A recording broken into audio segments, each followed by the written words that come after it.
Сәлеметсіздер ме? Менің атым Бибосынова Айсенер, 18 жастамын және қазір Хандун Глобал университетінде бірінші курс студентімін. Шетелде оқуға ата-анам қарсы болған жоқ. Өздері шетелге оқуға жібергісі келді. Себебі әпкем де ағам да осы жерде оқыған соң оларға жіберуде оңай болды. Университет жайлы таныстардан естідік. Олардың баласы осы университетте оқып бітірді. Оқу жүйесі Қазақстанға ұқсас сияқты.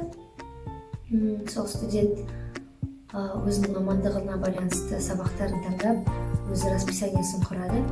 Сол әр сабақта әртүрлі сыныптастармен бірге оқып, сабақ оқып. ұбт тапсыру маңызды емес. ұбт-ның нәтижесін сұрамайды. Өзім ұбт тапсырған жоқпын. Құжаттардан табель, аттестат, туу туралы куәлік, отбасының қаржысы туралы құжат, IELTS, осының барлығы ағылшын тіліне аударылып, апостиль жасалу керек.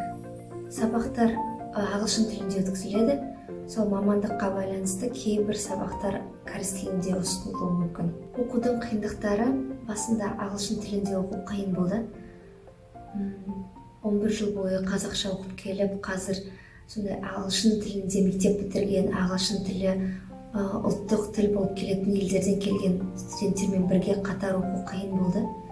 Бірақ ағылшын тілін күнделікті қолданған соң қазір жақсарды деп ойлаймын. Артықшылықтары осы жерде профессорлердің барлығы өте жоғарғы деңгейдегі мамандар, және университет сондай халықаралық студенттерді қабылдаған соң әртүрлі елдерден келген студенттермен танысуға мүмкіндік бар. Емтихан тапсыратын түлектерге кеңесім, өздері қалайтын жерлеріне, өздерінің қалайтын мамандықтарына тапсыруын тілеймін. Себебі 4 жыл бойы ұнамайтын жерде оқу уақыттың бос өтуі деп ойлаймын.